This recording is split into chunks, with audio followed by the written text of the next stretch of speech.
In this video, I'll be doing an unboxing on the Aerocool or PC case. And this is a new case from Aerocool that features a tempered glass side panel, a mesh front, and a triple 120mm RGB fan setup on the front. Well, RGB, but it's actually FRGB, which is not the typical RGB that you expect. But I'll talk about that later. But first, let's take a look at the case first.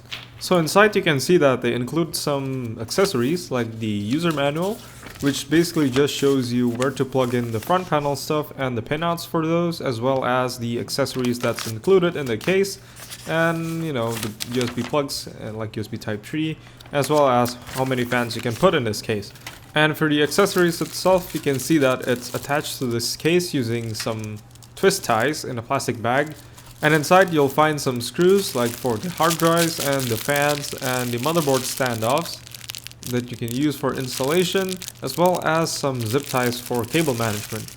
Now for the cables that's attached to the case, you can see that it comes with some cables such as a USB header 2.0 for the card reader, as well as a reset switch and the power buttons and the LED lights for the front panel. And you also get the HD audio plug over here, as well as another USB 2.0 connector, as well as lastly a USB 3.0 there.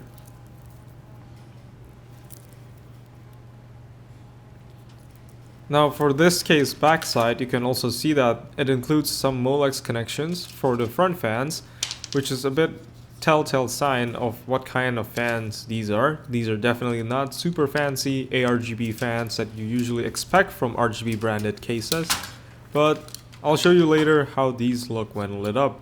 For the case's front panel, you can see there's a power button and the USB inputs, as well as an SD card reader, and on top you also find a ventilation mesh with some filter, which is magnetic, but the filter is really pretty coarse, so I really doubt that'll do anything.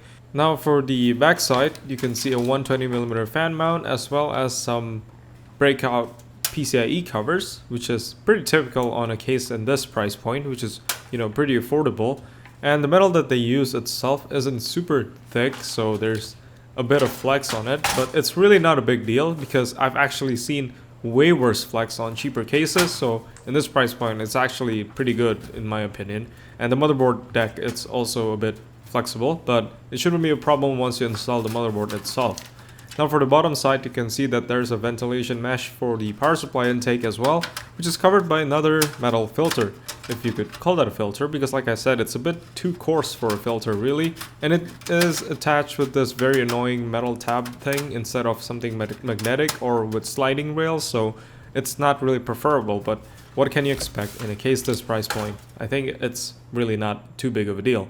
For the front panel itself, it's actually pretty fully featured. Instead of just USB connectors with USB 2.0 and 3.0, you also get an SD card reader, which supports a big SD card as well as micro SD card.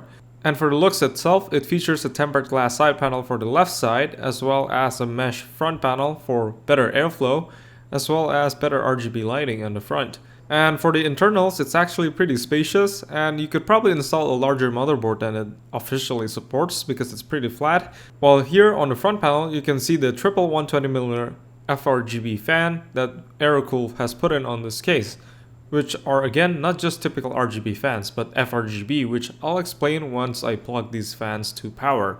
But yeah, we'll see how these perform in the review as well. So one thing I have to comment about the fans is that they kind of have a smaller blade diameter than most 120mm fans, just because of the RGB lighting ring around the fans. And they do have just a 4-pin Molex connector, which is not preferable, because Molex is pretty annoying to plug in, which I'll show here. But the good thing is that I guess you can daisy chain all the fans off of one Molex connector, which makes it pretty simple, I guess, to build in this case, because you just have to plug it in once. And it just goes in like this, which is pretty annoying for a Molex connector actually, because they're never easy to plug in because of the pins that always moves around inside. But yeah, so you just plug it into a Molex connector from your power supply and it'll just run at full speed, which again shows that these are not really performance fans, because you can just run full speed from the Molex connector and you don't really have to control their RPM because they're not that fast to begin with. But yeah, this is how the fans look. They have an RGB, with quotes, ring around the fan, which is basically just a multicolored LED ring, which you can't change the color of or change the mode at all. It's just fixed like that. That's why Aerocool is calling it FRGB for fixed RGB. It's kind of misleading because most people think RGB as in like changeable LED lighting. This should really be just called rainbow fan lighting instead of RGB lighting, because that's really not. But I guess it looks pretty nice, as you can see here in the dark. The LEDs are pretty bright and they're pretty smooth in terms of the transition between the colors on the ring. But I do think that they might get a bit boring once you've used them for a while. But that's it for this video. Hope you enjoyed it, and if you do, please leave a like and maybe click subscribe to see more of my future videos, such as the review of this case. Thanks for watching.